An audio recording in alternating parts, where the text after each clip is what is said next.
حجر قال حدثنا شريك عن المقدام بن شريح عن أبيه عن عائشة رضي الله تعالى عنها قالت قيل لها هل كان النبي صلى الله عليه وسلم يتمثل بشيء من الشعر؟ قالت كان يتمثل بشعر ابن رواحة ويتمثل ويقول ويأتيك بالأخبار من لم تزود. وبه قال حدثنا محمد بن بشار قال حدثنا عبد الرحمن بن مهدي قال حدثنا سفيان عن عبد الملك بن عمير قال حدثنا أبو سلمة عن أبي هريرة رضي الله تعالى عنه قال قال رسول الله صلى الله عليه وسلم إن أصدق كلمة قالها الشاعر كلمة لبيد ألا كل شيء ما قال الله باطل فكاد أمية بن أبي الصلت أن يسلم. وبه قال حدثنا محمد بن المثنى قال أنبأنا محمد بن جعفر قال حدثنا شعبة عن الأسود بن قيس عن جندب بن سفيان البجلي رضي الله تعالى عنه قال أصاب حجر أصبع رسول الله صلى الله عليه وسلم فدميت فقال هل أنت إلا أصبع دميت وفي سبيل الله ما لقيت.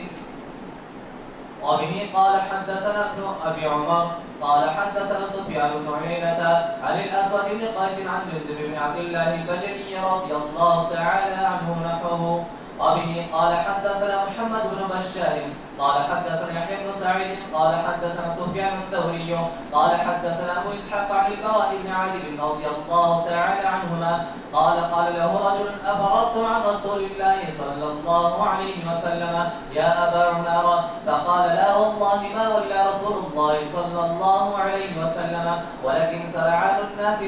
فلقتهم هوازن بالنبل ورسول الله صلى الله عليه وسلم على بغلته وأبو سفيان بن الحارث بن عبد المطلب آخذ بلجامها ورسول الله صلى الله عليه وسلم يقول أنا النبي لا كذب أنا ابن عبد المطلب. وبه قال حدثنا إسحاق بن منصور قال حدثنا عبد الرزاق قال حدثنا جعفر سليمان أن قال أنبأنا ثابت عن أنس رضي الله تعالى عنه أن النبي صلى الله عليه وسلم دخل مكة في عمرة القضاء وابن رواحة يمشي بين يديه ويقول خلوا بني الكفار عن سبيله اليوم نضربكم على تنزيله ضربا يزيل الهام عن مقيله ويذهل الخليل عن خليله. فقال له عمر يا ابن رواحة بين يدي رسول الله صلى الله عليه وسلم وفي حرم الله تعالى تقول شعرا. فقال النبي صلى الله عليه وسلم خل عنه يا عمر ولن أسرع من نضح النمل. وبه قال حدثنا علي بن حجر قال أنبأنا شريك عن سماك بن حارب عن جابر بن سمرة رضي الله تعالى عنهما قال جلست رسول الله صلى الله عليه وسلم أكثر من 100 مرة فكان أصحابه يتناشدون الشعر ويتذاكرون أشياء من أمر الجاهلية وهو ساكت وربما تمسك معهم. وبه قال حدثنا علي بن حجر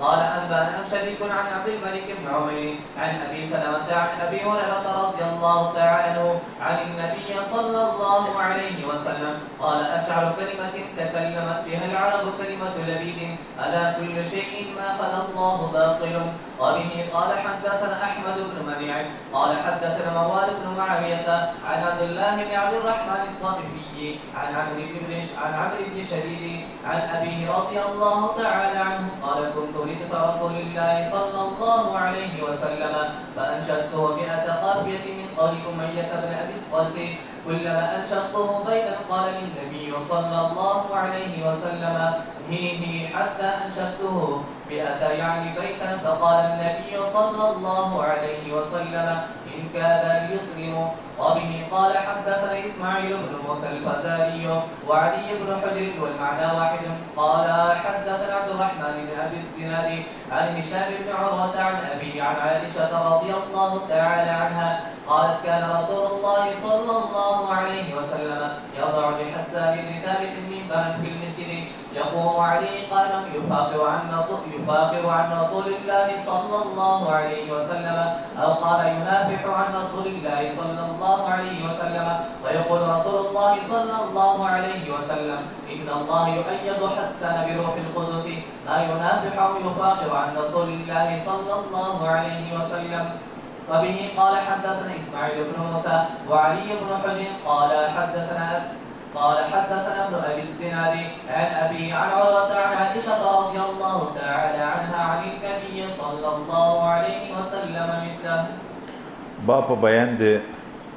صفت کلام د رسول الله صلی الله علیه وسلم په شعر کې ام المؤمنین نه چا پښتنه وکړه چې پیغمبر علی السلام کله د چا اشعار ویلي دی ورته ویلي او کله به د حضرت عبد الله ابن رواحه رضی الله تعالی عنه یو نیم شعر ویلې او دا دیغه شعور د جملې نه د پیغمبر علی السلام ویلي دي وياتيك بالاخبار من لم تزود ستبدي لك الايام ما كنت جاهلا. اول دی هغه ده زردا مرور د زمانه به تا ته هغه تخکاره کی چې پنا خبره او تا ته به اخبار راوړي هغه څوک چې تا خرچې مرچې نه دی ورکړي.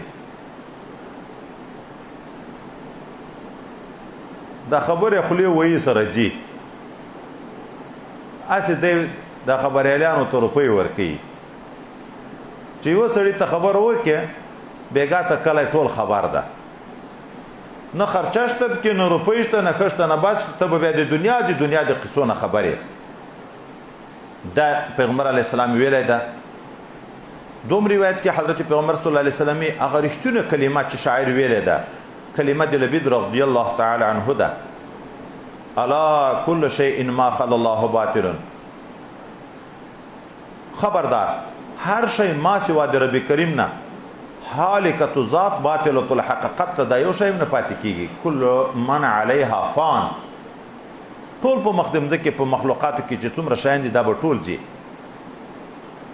وکل نعیم لا محاله زائل هر نعمت زوال لري. نه سړی ته صحت ټول وخت پاتې کیږي نه ځواني ټول وخت پاتې کیږي نه د اندامو قواوې ټول وخت سړی ته پاتې کیږي نه د روپیو د جایدادونه ټول وخت سړی ته پاتې کیږي. دا زائل دي خو وای د نعمتونه دنیوي مراد دي د آخرت نعمتونه خو دائمي دي. د دنیا خاد پناه په دنیا کې پناه راځي چې دواري ژوندۍ شي بیا خو مرګ ته مرګ راشي بیا دواري پناه شته هلته خو سړی ژوندي همیشه وي نعمتونه هم بیا دائمي وي. یو سفر کې حضرت پیغمبر صلی الله علیه وسلم روان ده ګوته مبارکه د تیږې سره ولګي د وینې شوه بیا خپل ګوته ته خطاب کوي د یو شاعر مضمون ذکر کوي هل انت الا اصبع دمیته تنه مگر مې وګوته چې وینې شوه خو تسلی ورکوي وفي سبیل الله ما لقیته دا ته ورسېد د الله په لار کې درته ورسېد نو په دې صبر کوه. ګوته ته خطاب دا وای یا خپل ځان ته خطاب ده تسلی د ځان ته یا دا د عین حقیقت او معجزه ده چې په ګوته کې می احساس پیدا کیږي هر شي کې حیات شته هر جز کې حیات شته. حضرت پیغمبر صلی الله علیه وسلم غزوه د حنین کې حضرت برانه څوک پوښتنه کوي چې تاسو د پیغمبر علیه السلام نه وتښتېدئ د حنین په ورځ افررتم تاسو وتښتېدئ دی ورته دستي جواب کې څه وی نه قسم د رسول الله صلی الله علیه وسلم د خپل ځای په شاره ګرځیدلی شکست الته د چې مشران لاړ شي د ځای پرېږدي چې مشر په ځای دا شکست نه ده. پیغمبر علیه السلام د خپل ځای ولوېشتم نه د پشا شوی او هغه ځوانان نوي جذبیان چې مکه معظمه کې نوي مسلمانان شوي وو د جهاد د امورو سره ناشنا وو او اکثر غیر مسلح وو دغه ډیر تلوار کوه دا چې حوازینو په غیشو وویشته نو دغه یکدم بیرته په شا راغله او د ډیرو مرګرو د ورختایي نه تکړه خلک هم ورختا شي.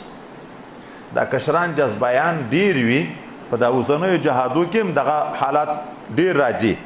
هلته درېږي نه خو هلته بیا غریب ذاتې د تیښتې ځای ته ورک شي چې یو درب واوري برداشت نه لري د نورو زړونه مو باسي ځکه یو واره چې منډې شروع شو چې اله درغله بیا چې تر څو هغه ښه سړی تکې ځان تکې کوي یو ځای خو یې پرېښی تر یو ځای تیښته کړي. نبی کریم صلی الله علیه وسلم په خپله کچره مبارکه باندې سپورو حضرت ابو سفیان ابن حارث رضی الله تعالی عنه چې اوله ورځ موږ تاسو ویلې چې مخکې د نبی علیه السلام سره جنګېدو خو د فتح د مکې په ورځ مسلمان شو او بیا نو هیڅ قرباني ورکړې دي دغه د نبی علیه السلام دا کچره مبارکه د کیزین نیولې وه حضرت پیغمبر علیه السلام دا الفاظ ویلې ګورې بیا قصدن شعر نه ده زجري رجزي الفاظ دي انا نبی لا کذب انا ابن عبد المطلب زه نبی یم په ما کې دروغ نشته الله د ما سره د نصرت وعده کړې کوي به او زه د عبدالمطلب زوی یم نیکه ذکر کوي ځکه وایي په عربو کې مخکې هم دا خبره مشهوره وه ځکه دا یهود و نصاراو د مخکنیو کتابو پیشنګویي خو به کړې نجومیانو به کړې چې اده په اولاده کې به داسې څوک راځي چې په ټوله دنیا به غالبه کېږي زه د یو عبدالمطلب زوی یم دا وروسته روایت کې عمرة القضا کې چې صلح د حدیبیه وشوه په یغ کال خو عمرې ته پرې نه کړه دوم کال چې بیا عمرې ته لاړ قضا ورته وی چې دیغ په بدله کې د قضایي نه ده هغه عمره خو په یغه ځای ځانونه حلال کړه خلاصه شوه خبره حدیبیه کې که نه هدي حلال کړې هغه عمره نه خو خلاصه شوه هغه قضایي نه لري خو چونکې د هغه صلح په ثمره کې دا راغله لکه د هغه کال عوض شوه دلته چې مکې معظمې ته ورننوته حضرت عبدالله ابن رواحه رضی الله تعالی عنه چې بیا د موتي په جنگ کې شهید شو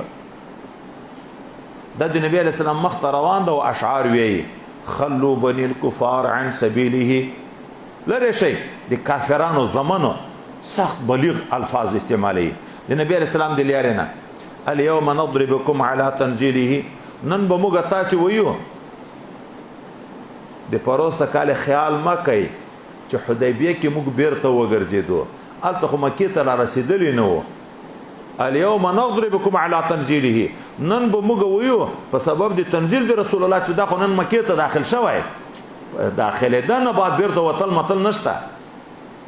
خو څنګه به مو ویو ضربا یزیل الهام عن مقیله په داسې ویلې به مو ویو چې دا اورمیږ د آرام د ځای نه د غړۍ نه بیلوي یعنې سرونه به در باندې پرېکړو ويذهل الخليل عن خليله دوست به د دوست نه غافله کې لکه د قیامت ورځ چې یوم یفر المرء من اخیه مقام راځي دلته به هم داسې سختي در باندې بیا راشي چې دوست به د دوست نه پښیمانه وي حضرت عمر فاروق رضی الله عنه حضرت عبدالله ابن رواحه ته وی یا ابن رواحه د الله په حرم کې د رسول الله د وړاندې اشعار ویایه حضرت پیغمبر صلی الله علیه وسلم ورته پرېږدی یا عمر د اشعار په کفارو ترغیشو ډیر اثر کوي جراحة السنان له تیام ولا یلتام ما جرح اللسان اوس دلته یو خبره وکړو بل ځای بم بیا راځي حضرت عمر فاروق رضی الله تعالی عنه نبی کریم صلی الله علیه وسلم دی وړاندې صحابي مبارک د اشعارو نه منې کوي رسول الله چې نه منې کوي دی ولې منې کوي حضرت عمر سے ولې د رسول الله دی وړاندې هغه کار نه پلري او دای منې کوي وای حضرت عمر سے د پیغمبر علیه الصلاۃ والسلام په مزاج پوی و کله به په صحابه کې نامناسب حرکت چې د چا نه وشو پیغمبر علیه السلام بذات به هغه ته خطاب نه کوو په هغه ځای کې بیا به نورو صحابه ورته دا پوی کوه ولې په دغه یو مهمه نقطه ده یو سړی په یو عشق لګیا ده په یو کار رسول الله ورته دا مکه کدی د رسول الله مقابله وکړي چې تا یې څه د ایمان وځي که نه وځي خو د دغه حکمت لپاره چې نوي مسلمان و په پوره آدابو خو نه و خبر د دې لپاره چې دا غریب بیرته وانه وړي د دین نه ختم نشي د ایمان نو نبی علیه السلام به کار نه په درلود بیا به صحابه ورته ویل دا پوی کوي داسې دې نه کوي نو حضرت عمر فاروق دا خیال و چې دا به هم د یغه ځایونه وي نبی علیه السلام چې حضرت عبدالله ابن رواحه په جذباتو راغلی د کفارو په ضد شعرونه ویایي دا جهادي جذبه ده که دی څه وروي کله کېدی شي هغه مخالفت وکړي دغه د وجې نه به نه ویایي ده چې وویل نبی علیه السلام پوه کړه چې نه دا د هغو مقاماتو د جملې نه نه ده په دغه زم راضي یم په دغه زم راضي یم وروسته په فیصله کوو نیک اشعار عبادت دي حرم د عبادت سره منافي ده حضرت عمر ته خدا ناشنا لیدل کېده چې د الله په حرم کې د رسول الله د وړاندې اشعار وایي. اشعار حسنه خو عبادت دي. وروسته فیصله ذکر کوه. دا بل روایت کې صحابي مبارک وایي د نبی علیہ السلام سره په مجلسو کې تر 100 وارې زیات داسې پیښه شوې زه به ناستو صحابه به په خپل مابین کې غږېده د جاهلیت قصې به یې کړې چې مخکې موږ څنګه جاهلانو څه کارونه هم کړه.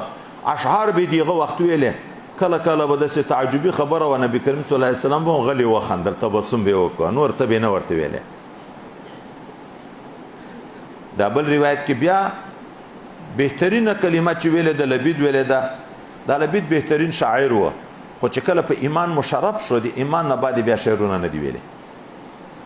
بیا یې ویلې ما ته قرآن عظیم شان بسته دا آواز په نعتو اوس نه خرابوم. بیا تلاوت په ډیر حسین الفاظو باندې حسین صوت باندې کوه. دا وروسته روایت کې صحابي مبارک کې زه د پیغمبر علیه السلام شاته سپورم په لارې روان یو اشعار به ورته شروع کړه د امیه ابن ابي صلت چې یو شعر به مې ورته ویلې شعر نه معنا یو بیت نبی کریم صلی الله علیه وسلم راته هی نور مو ویايه بل به مې ویلې بل حتی تقریبا 100 بیتونه دا مې د امیه ابن ابي صلت ورته ذکر کړه. خو په یغ کې عجب مضامین و ځکه دوی ویل نږدې و چې مسلمان شوی وای خو خدای اسلام نه کو نصیب وای دغه به ډېر رښتیا حقایق ویلې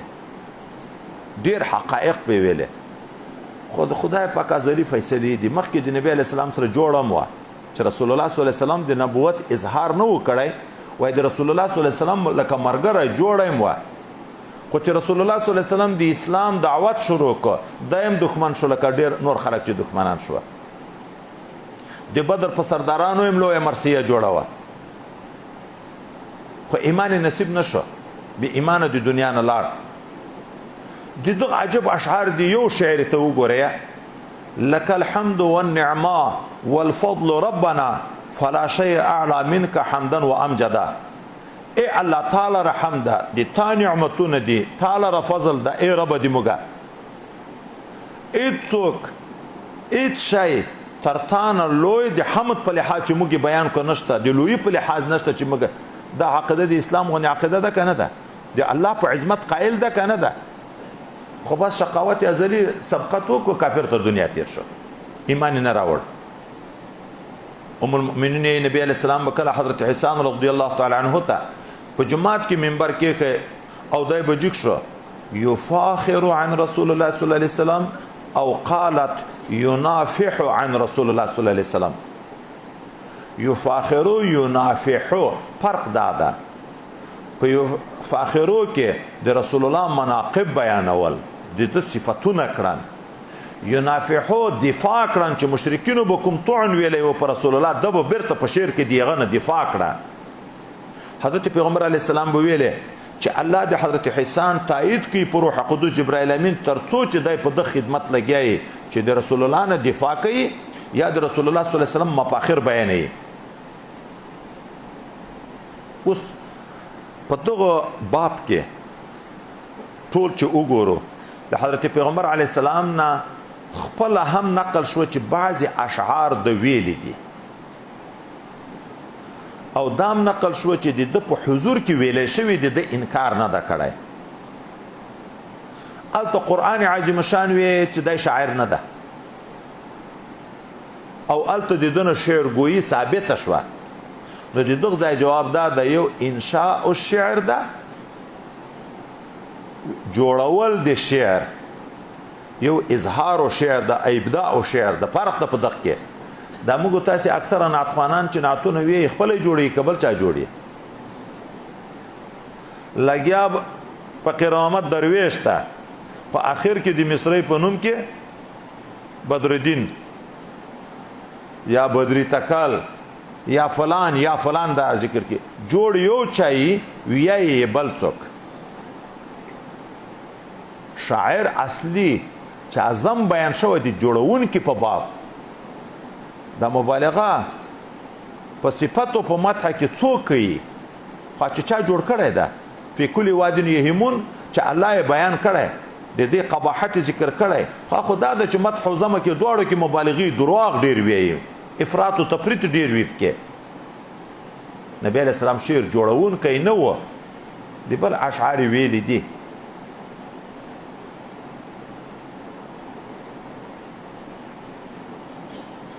یو ورځ وی ستبدل لك الايام ما كنت جاهلا او دا دلته چې کوم شعر ویلی و نبی کریم صلی الله علیه وسلم وياتيك بالاخبار من لم تزوده دغه الفاظ مخته او شاته کړه وياتيك من لم تزوده بالاخبار صدیق اکبر قدرت نور تو ویل د سه نه ده د سه ده دوته ز څخه شاعر خو نه يم نو جوړون کینه ده کله رجزي الفاظ دغه مقفای په خله جاری شوی دي لکه انا نبی لا کذب انا ابن عبد المطلب دومه خبر د دغه ټولو روایتونو جواز ثابت شو چې شعر ویل جایز دي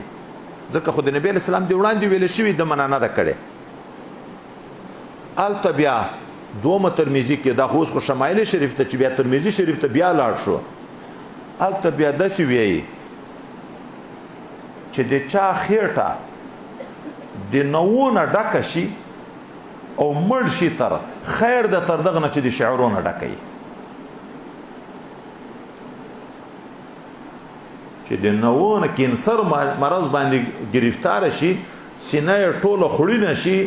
د نوونه ډکه شي دا خیر د تر دغه نه چې د اشعارونه ډکې البته به دومره قباحت ذکر کی البته قرآن قباحت ذکر کړي نو تطبیق آسان ده شعر کلام حسنه حسن وقبیحه قبیح شعر هم د نور خبره غوندي کلام ده نیک نیک ده بد بد ده اشعار دي بعضه په علمي مضامینو باندې مشتمل وي وان من الشعر لحکمه موږ تاسو کپنج کتاب شریف وګورو په اشعارو کې د او دا ټول احکام ذکر دي کنه دي د غسل ذکر دي کنه د المانځو ذکر دي کنه چې څومره احکام دي په اشعارو کې راوړي دي کله اشعار وګورو د رب کریم په حمد و ثنا باندې ډک وي د الله تعالی لویب کې بیان شوی وي د حضرت پیغمبر صلی الله علیه وسلم لویب کې بیان شوی وي د دین مقدس د اسلام عظمت کې بیان شوی وي اوس داسې اشعار صرف داسې نه چې جائز ده بلکې مستحسن دي خو حسن شو نیک شو عبادت شو د الله حمد و ثنا به ذکر کو کنه کبه نه ذکر کو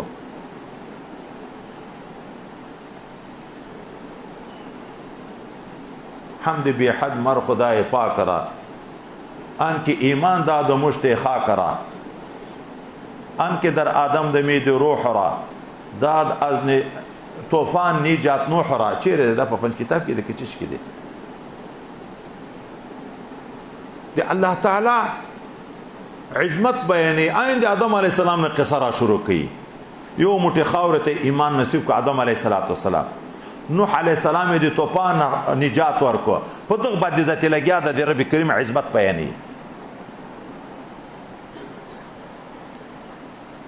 موږ تاسو د شمی په سر کې اشعار ویایو د الله تعالی حمد و ثنا ده کې موږ تاسو تو فرانسایي ویایو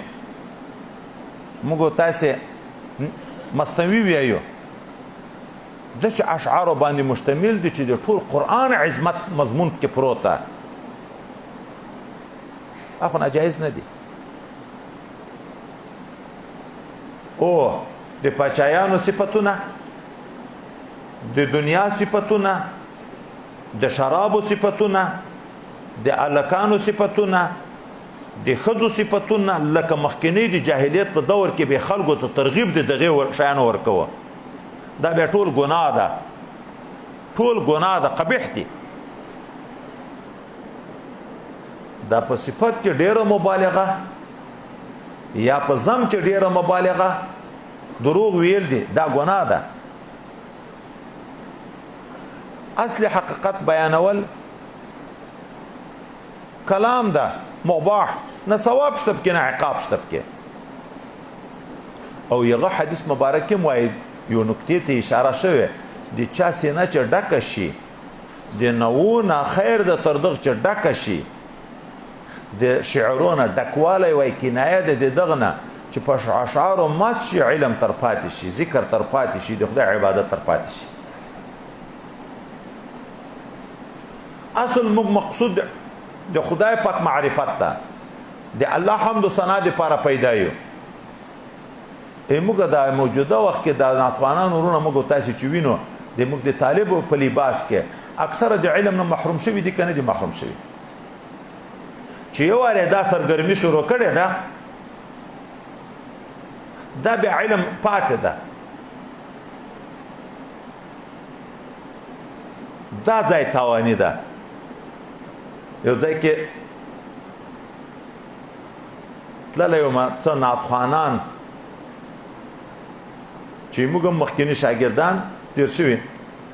دا یې دوره په هغه وختو کې په کوي کې وه که په زرګري کې وه چې وملید په بل ځای کې دا سبقور شپې دي نو پوښتنه مې تر شروع کړې بخاري شریف هم کوم ځای ته رسولی وایي کال اخر شپې دي چې دا معلومات ترمذي شریف مو کوم ځای ته رسولی دا غریب په هېڅ نه دی خبره بل مولي صاحب مخ راواړوه وایي خلیفه صاحب پوښتنې ما تر که دا یې 15مه شپه ده که 14مه شپه ده چې په جلسو پسې را روان ده نعتونه دي دلته جلسه ده دلته جلسه ده بخاري شریف یې لیدلی هم نه ده ته د ځای پوښتنه تر کوې عین د سبق په موقع سبق پرېږدي چې چیرې د دنیا په سر کې جلسه یادېږي او شاید کې پیدا کېږي دی به پکې حاضر وي خو ذکر ته وخت نه لري مطالعې ته وخت نه لري عبادت ته وخت نه لري اخلاص نه یو سرګرداني ده. دا ځای تاواني ده. د چې زیات وخت علم ته معرفت الهي ته عبادت ته ورکوي کله ناکله لکه صحابه و چې کړه لاره وروستنۍ اشعارو علماو کې ډېر بهترین شاعران تیر شوي دي هغه بیا پروا نه لري. بس دا بله کیسه تاسې به سودا شي کورو ته